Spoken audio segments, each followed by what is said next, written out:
범죄와 무질서, 빈민과 고아와 가부가 가득하고 생존권이 위협받던 도시에서 담임 사역자도 없이 하나님을 아버지라 부르는 사람들이 모여서 교회가 세워졌는데 데살로니가인의 교회였습니다. 놀랍게도 이 교회는 냉랭한 도시에서 서로를 믿지 못하는 환경에서도 서로를 존중하는 믿음의 역사로 일하는 워킹 처치가 되었고요. 사랑의 수고로 내 안에 있는 하나님의 아버지를 서로에게 보여주는 위트네스 처치로 자라가고 있었습니다. 그뿐만이 아니라 부활의 주님을 목격하고 그리고 다시 오실 예수님을 기다리면서 서로의 믿음이 잘 자라갈 수 있도록 격려하며 기다려주는 웨이팅 처치가 되었습니다. 그렇게 데살로니가인의 교회는 개척한 지 3주밖에 되지 않았지만 정말 건강한 교회로 세상에 빛을 던져주며 교회가 되고 성장하고 있었습니다. 그러고 보니 이 데살로니가인의 교회를 들여다보면 교회가 성장하는 일정의 패런이 있더라고요. 그 패런을 이렇게 정리해 보았습니다. 교회가 말씀을 들었습니다. 말씀 듣기. 그리고 그 말씀을 받아들였습니다. 듣기로만 하지 않고 삶으로 다 받아냈습니다.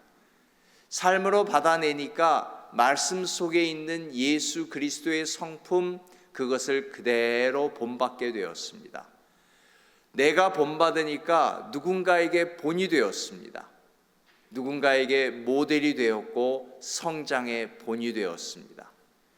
그러더니 이제 나뿐만이 아니라 다른 사람에게, 내 가족에게, 주위의 이웃들에게, 나아가서 땅끝까지, 마게도냐, 아가야까지 점점 교회의 영향력이 전해지더라고요. 저는 이것을 데살로니가 현상이라고 부르고 싶습니다. 복음이 전해지고 삶이 변화하고 다른 사람을 변화시키고 다른 곳에 영향을 끼치는 놀라운 프로세싱, 바로 데살로니가인의 교회가 보여준 데살로니가 현상이었습니다. 자, 그렇다면 저기서 나는 어느 단계에 있습니까? 우리 교회는 어디 단계에 있습니까? 말씀이 받아들여지는데 본받기가 어려운가? 아니면 보는 받고 영향력을 끼쳐지기까지는 아직 어려운 단계인가? 우리에게서는 과연 나를 통해서 예수 그리스도가 보여지고 있는가? 만약 그것이 힘들고 있다면 어느 단계에서 고리가 끊어져 버렸는지 오늘 말씀의 청진기를 들고 나를 진단해보고 우리 스스로를, 그리고 우리가 지키려고 몸부림치는 이 교회, 한미교회를 우리가 함께 진단해보자라고 하는 것입니다. 자, 그렇다면 교회가 정말 건강한다라고 하면 이 데살로니가 현상이 나에게도 우리 교회에도 있어야 하는데 어떻게 시작되었는가 봤더니 바로 오늘 본문에서 서로가 서로에게 복음으로 권면하는 일이 있었다라고 하는 것입니다. 데살로니가 현상이란 아름다운 권면에서부터 시작되었습니다. 본문 3절을 봅니다. 3절에 보니까 우리의 권면은 이라고 시작됩니다. 권면, 복음을 잘 설명했다라고 하는 겁니다. 복음을 설명한다라고 하는 것은 복음으로 삶을 이렇게 살아가자 서로에게 격려한다라고 하는 겁니다. 내가 얼마나 성숙해졌는지, 내가 얼마 거룩해졌는지를 전하는 것은 아닙니다. 나를 전하는 것이 아니라 복음을 전하는 것입니다. 나를 변화시킨 그 하나님의 이야기를 스토리라 전해서 그분의 이야기, 히스토리를, 복음을 나누는 것입니다. 내 자신과 진리를 혼돈하면 안 됩니다. 내가 진리가 아닙니다. 복음이 진리입니다. 좋은 교회는 나를 변화시킨 복음의 소리가 끊임없이 다른 사람에게 권면이라는 이름을 통해서 종소리가 울려 퍼지듯이 영향력 있게 그렇게 흘러가는 것입니다. 3주 된 개척교회인 데살로니가 있는 교회의 권면이 마게도냐와 아가야뿐만 아니라 모든 지역으로 복음을 흘려보내고 있었습니다. 우리 한미교회 역시 건강한 교회입니다. 더욱더 건강한 교회가 되기 위해서 우리가 하나님의 복음을 개개인이 잘 살아내고 살아낸 이야기를, 그 복음을 우리 후손들에게, 자녀들에게 잘 전달되어서 주님을 따라가게 하는 것, 그것이 교회의 사명이요, 그 사명을 감당할 때 우리는 건강한 교회를 계속 건강하게 지켜나갈 수 있는 것입니다. 이것이 우리의 신앙이어야 합니다.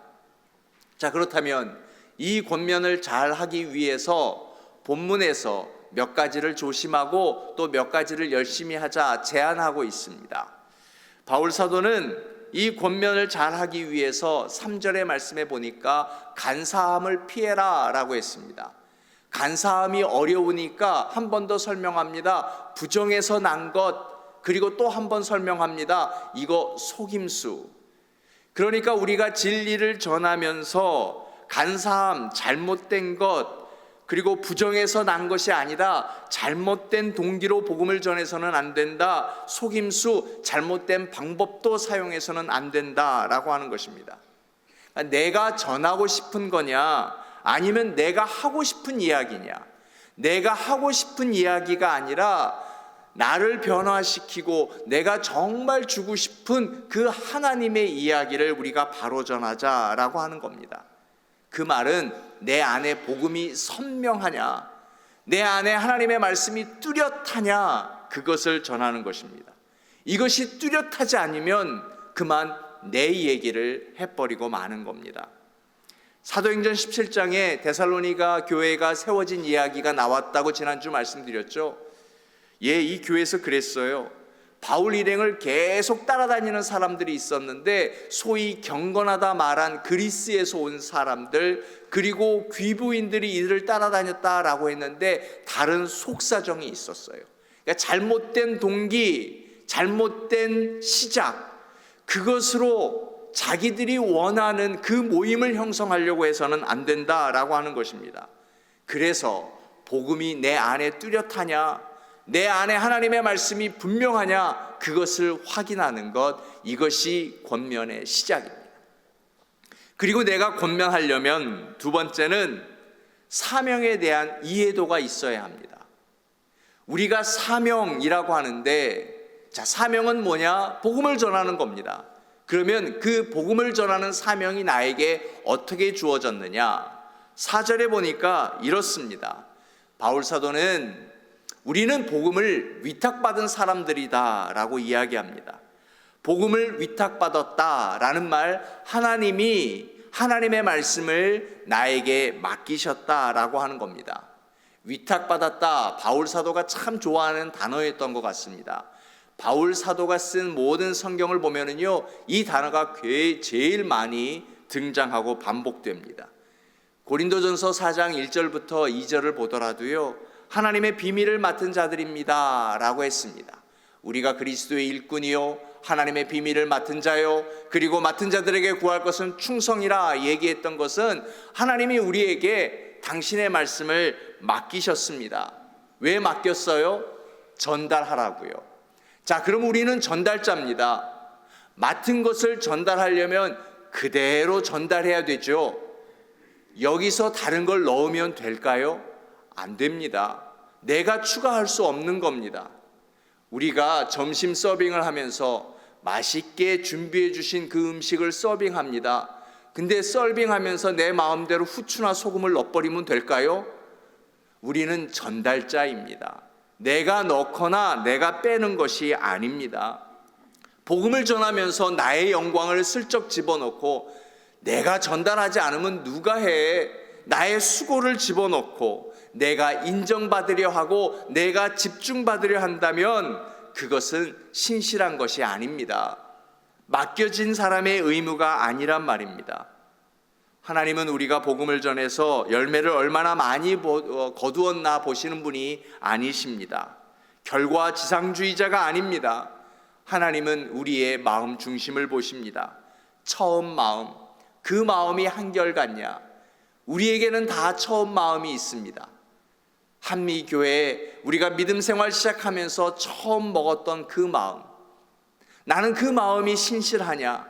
내가 일을 시작했을 때, 사역을 시작했을 때, 직분을 시작했을 때, 찬양대를 시작했을 때 그 마음이 오늘 또 동일하냐? 내가 처음 예수 믿고 그 예배에 뜨거운 그 마음, 그 믿음이 지금도 동일하냐? 하나님은 지금 그것을 보고 계시며 그 처음 뜨거웠던 마음을 권면으로 사용하시기 위해서 우리를 다듬어가고 계신다라는 겁니다. 우리는 사람의 인정을 받으려고 애쓰지 말아야 합니다. 그렇습니다. 그렇기 때문에 사명자는 외로울 수밖에 없습니다. 그런데요, 신앙생활은 때로 외로워야 합니다. 혼자만의 싸움이기 때문에 그렇습니다. 우리의 성숙과 봉사는 주님만 알아주시면 됩니다. 그리고 우리의 헌신과 봉사는 단지 그분을 위해 드리는 나 혼자의 제사인 것입니다. 우리의 사명이 무엇인지를 알고 청지기 의식을 더욱더 견고히 할 때 우리는 다른 사람에게 참으로 복된 권면을 할 수 있고 그 권면을 통해서 우리 교회는 더욱더 건강해지는 교회가 될 수 있는 겁니다. 세 번째, 우리가 권면을 하면서 피해야 할 것이 있는데 나의 권리를 포기할 줄 알아야 합니다. 7절에 보니까 우리 모두에게는 그리스도의 사도로서의 마땅히 행할 수 있는 권위가 있습니다. 그런데 주장할 수 있으나 라는 표현은 주장하지 않았다라는 얘기입니다. 권위를 포기했습니다. 내려놓음 그리고 희생입니다. 기꺼이 내려놓을 수 있는 것, 이것이 바로 권면입니다. 하나님 나라를 위해서 내 권리를 내려놓을 때 누군가는 그것을 보고 변화하고 새로운 공동체가 더 힘을 얻을 수 있기 때문입니다. 복음의 권면을 위해 이것들을 조심해 보십시다. 잘못된 진리를 잘못된 동기와 방법으로 전해서도 안 되고, 사람에게 인정과 칭찬을 받으려는 욕구를 피하고 나에게 주어진 당연한 권리라고 했던 것마저 한번 내려놓고 그것을 희생할 수 있는 믿음, 그것이 우리에게 있을 때 데살로니가 현상은 데살로니가에 머물러 있는 현상이 아니라 이제 한미 현상이 될 줄로 믿습니다. 모든 것을 다 피해야만 하느냐? 아니요, 취해야 할 것도 있습니다. 7절에 보니까 이렇습니다. 그 후반절에 보니까 너희 가운데서 유순한 자가 되어라. 그리고 유모가 자기 자녀를 기름과 같이 하였노니 라고 했습니다. 유모가 자기 자녀를 기른다라고 하는 것은, 유모는 아기를 기르는 사람을 말하는 것이 아니라 프로페셔널을 말하는 것입니다. 진정한 전문가는 뭐냐? 바로 어린아이가 된다, 자기를 낮추는 자가 된다라는 겁니다. 우리가 권면을 하다 보면 나도 모르게 실수하는 것이 뭐냐 하면 가르치려 합니다. 그리고 내 것을 주장하려 합니다. 하지만 우리가 가르치거나 주장하지 말고 나를 낮추어 보자. 전문가는 숙련된 사람을 말하는 것입니다. 무엇에 숙련되어 있는가? 나를 낮추는 데 숙련되어 있는 겁니다. 왜 권면합니까? 돌보려고요. 교회의 사명은 끊임없이 돌보는 일입니다. 여러분, 우리가 교회가 되자라고 했습니다. 내가 교회가 되고 있는가를 확인하려면 나는 누군가를 돌보고 있는가? 사랑하는 여러분, 나 혼자만 교회 다니지 마시고요, 누군가를 돌보실 수 있기를 축복하여 드립니다.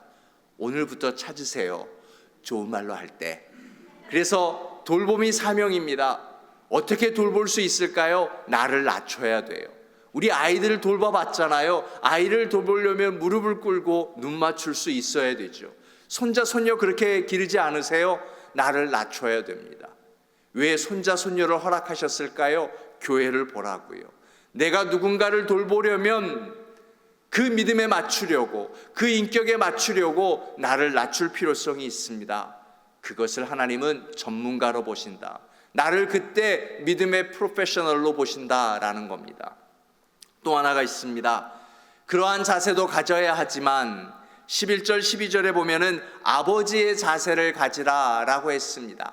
아버지가 자기 자녀에게 권면하듯 아버지의 훈육, 아버지의 권위가 때로는 중요하다라는 것입니다. 유모의 낮추는 부드러운 마음과 동시에 아버지의 그러한 든든한 권위의 모습을 가지고 복음을 전하고 권면한다면 우리는 바로 건강한 교회의 모습을 회복하고 지켜갈 수 있습니다. 왜 우리가 이 일들을 해야 합니까? 모든 것의 궁극적인 목적은 하나님의 영광을 위하여야 합니다. 근데 왜 그래야 될까요? 세상이요, 다른 교회가요, 사람들이 교회를 보고 있습니다. 자, 우리 지난주에 읽었던 본문인데요, 1장 9절을 보면 이렇습니다. 그들이 우리에 대하여 스스로 말하기를, 그 말이 무엇인가 하면 데살로니가라고 하는 도시에 갑자기 새로운 공동체 데살로니가인의 교회라는 것이 갑자기 생겨났어요. 저 사람들이 뭐 하는 사람들인가 지켜보기 시작했다라고 하는 겁니다. 보더라고요. 한미교회가 42일 특세를 하는 것도 보고요, 또 한미교회를 계속해서 지켜보고 있는다는 것을 저도 느끼게 되었습니다. 그렇습니다. 주변 사람들은 교회를 관찰합니다. 그런데 주변 사람들은 교회를 보면서 뭘 볼까요? 교회가 회심했느냐, 돌아왔느냐, 이것이 교회의 바른 일이기 때문에 그렇습니다. 교회는 회심이 있어야 합니다. 베드로 사도는 영혼의 목자이시며 감독 대신 그에게 돌아오라 라고 얘기했던 것처럼 교회는 반드시 회심이 있어야 합니다. 회심이란 무엇입니까? 돌아오는 것입니다. 무엇으로부터 돌아서는 겁니까? 우리가 무엇을 뿌리쳐야 합니까? 내가 가지고 있는 우상이요. 옛날에는 성경의 시대에는 우상은 눈에 보이는 것이었습니다. 그런데 지금 너무 무서운 것은 우상이 눈에 보이지 않습니다. 그래서 우상을 이렇게 정의해 보려고요. 우상이란 내 삶을 움직여버리는 것이 우상입니다. 우리의 삶과 가치와 생각을 통제하고 나를 끌고 가는 것, 그것이 우상입니다. 눈에 보이는 과거의 우상은 도끼라도 찍어낼 수 있었습니다. 그런데 오늘날 우상은 그럴 수 있는 것이 아닙니다. 소설가 김훈이라는 사람이 있습니다. 칼의 노래라는 소설을 썼는데요, 무서운 것은 칼로 벨 수 있는 것이 아니라 칼로 베어지지 않는 적들이라 라는 표현을 했습니다. 다가왔습니다. 현대 우상은 눈에 보이지 않으니까 어떻게 제거할 수 있단 말입니까? 여러분을 끌고 가는 것은 무엇입니까? 알고 계십니까? 지금 이 미국을 끌고 가는 것은 무엇입니까? 무엇이 우리의 눈과 귀를 빼앗아 가고 있습니까? 바로 옆 사람의 마음은 살피지 못하면서 우리는 온 세상을 떠돌아다니는 정보와 뉴스에는 민감합니다. 또 하나의 우상이겠지요. 한둘이 아닙니다. 나와 하나님 사이를 가로막는 그 모든 것을 찾아내야만 합니다. 그리고 거기서부터 돌아서야 합니다. 사탄의 전략은 2000년 전보다 더욱 교묘해지고 고도화되었습니다. 우리의 온갖 욕망을 부추겨 하나님께 향하지 못하게 합니다. 돌아서지 못하게 합니다.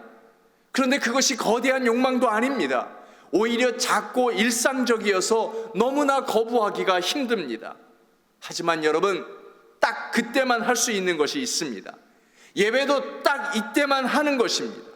선교도 우리가 할 수 있는 것이 있고, 섬김과 봉사도, 그리고 우리가 하나님의 말씀을 읽고 공부하는 것도 딱 이때만 할 수 있는 것인데 우리의 마음을 허물어뜨려 버려서 그것을 못하게 합니다. 그렇게 우리는 하나님께 조금씩 멀어지고 결국은 하나님께 돌아서지 못하게 되는 것입니다. 진지하게 생각해야 합니다. 우리의 회심이 불안정한 이유는 무엇에서 돌아섰는지 모르기 때문입니다. 하나님께로 돌아섰다고 나는 말하는데 그럼 도대체 무엇에서부터 돌아섰는지 희미합니다. 돌아섰다고 말하지만 아직도 버리지 못한 것이 내 온몸에, 내 영성에 다 덕지덕지 붙어 있습니다. 그래서 오늘날 회심은 선명하지 아니하고 두루뭉실합니다. 그러므로 회심의 두 번째는 결단해야 합니다. 하나님, 더는 세상에 속한 것들이 저를 지배하지 못하도록 하겠습니다. 이 예배의 시간은 결단하는 시간입니다. 하나님만이 모든 것이 되기를 원합니다. 결단해야 합니다. 그 결단이 돌아섬의 핵심입니다. 물론 돌아선다고 해도 살아있는 동안 우상의 영향에서 완전히 벗어날 수는 없습니다. 그래서 결단하고 집중해야 합니다. 내 마음을 집중하는 것이 결단이기 때문에 그렇습니다. 결단마저 하지 않는다면 우리는 더 두리뭉실하게 타협해버리며 돌아설 기회를 놓치게 될 것입니다. 결단 다음에 회심의 중요한 것은 하나님을 섬기는 것입니다. 지금 우리는 하나님을 섬긴다, serving God이라고 얘기하지만 처음에 섬김의 단어가 성경에 나왔을 때는 하나님의 노예가 됩니다 라고 시작되었습니다. 섬김은 노예가 된다라는 겁니다. 이때 노예는 구속되어지는 것이 아니라 하나님의 노예가 될 때 비로소 역설적이게 우리는 자유함을 누릴 수가 있습니다. 하나님의 노예가 되지 아니하면, 왜냐하면 나는 다른 것의 노예가 돼버리거든요. 그래서 하나님의 노예가 될 때 다른 것에서부터 풀어지게 되는 것입니다. 우리 인간은 자꾸 뭔가에 몰입하게 됩니다. 다른 것에 몰입도 하지만 내 자신에게 몰입합니다. 스스로 주인이 되려 합니다. 어떤 성공의 집단에 종속되기를 원하면서 하나님이 사라져버리게 됩니다. 요즘은 성인도 온라인 게임을 좋아합니다. 잠시 쉬자는 것이죠. 그리고 좀 내게 있는 스트레스를 잊어보자 합니다. 그런데 게임하면서 세상도 잊고 자신도 잊으면서 하나님마저 잊어버립니다. 복잡한 일 잠깐 쉬기도 하지만 그 잠깐이 2시간, 3시간, 이제는 틈만 나면 몰입합니다. 노예가 됩니다. 헤어나오지 못합니다. 한미교회 예배를 유튜브로 틀어놓으면서 동시에 게임도 하고 다른 것도 봅니다. 이 중독성이 강한 우상이 다양하게 내 삶에 포진되어 있습니다. 그래서 결단하십시오. 하나님의 노예가 되겠다고 결단해야 하는 겁니다. 데살로니가 교인들이 그랬습니다. 그 우상, 황제 숭배의 우상, 모든 짐승의 우상 앞에서 나는 하나님의 노예가 되겠습니다. 결단하고 죽었습니다. 하나님께로 돌아섰습니다. 그래서 그 데살로니가인의 교회가 세상 끝까지 영향을 미칠 수 있었던 것입니다. 여러분, 이제 우리 한미교회가 어떤 교회가 되기를 원하십니까? 데살로니가인들이 데살로니가 교회를 일으켰듯이 우리도 복음을 듣고 주의 본을 따르고 그 본을 보이는 사람, 그러기 위해서 하나님은 우리를 이곳에 살게 하지 않으셨겠습니까? 복음으로 나만 변화되는 정도에서 머무는 것이 아니라 나를 통해 하나님의 나라가 확장되는 것, 그 일을 우리에게 맡기셨습니다. 우리는 도시 생활에 익숙해져서 서로에게 영향을 주지도 않고 영향을 받지도 않으며 사는지 모르겠습니다. 개인주의, 각자 도생하며 서로를 상관하지 않는 도시 속에서 어떻게 하나님 나라의 복음을 위해 살 수 있겠습니까? 그래서 회심해야 합니다. 보이지 않는 우상으로부터 돌아서고 내가 매여버린 그곳에서 자유롭기 위해서 결단하고 집중하고 그리고 하나님의 노예로 살겠다고 고백해야 하는 것입니다. 그럴 때 우리는 이 한미교회가 다시 도시를 치유하고 도시를 덮을 수 있는 바른 교회가 될 수 있으리라 믿습니다. 하나님은 그 일을 하고 싶으신 겁니다.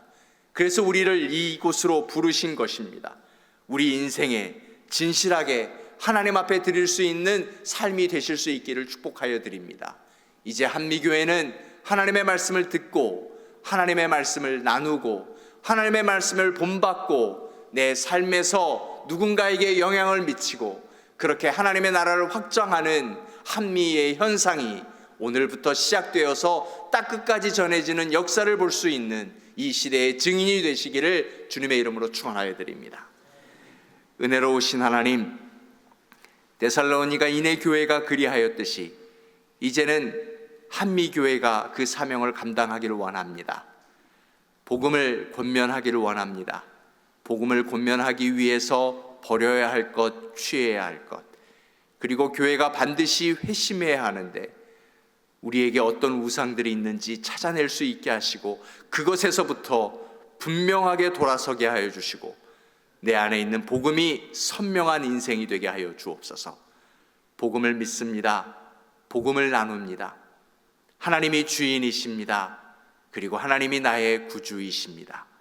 이 분명한 믿음, 그래서 하나님의 노예로 살겠노라고 결단하고 다른 모든 것에서 자유로워지며 하나님, 이 도시에서 하나님의 역사를 이루라고 한미교회로 부르셨사오니 부름받은 우리가 하나님의 말씀을 위탁받은 우리가 바로 하나님의 말씀을 권면하며 전하는 교회이게 하여 주옵소서.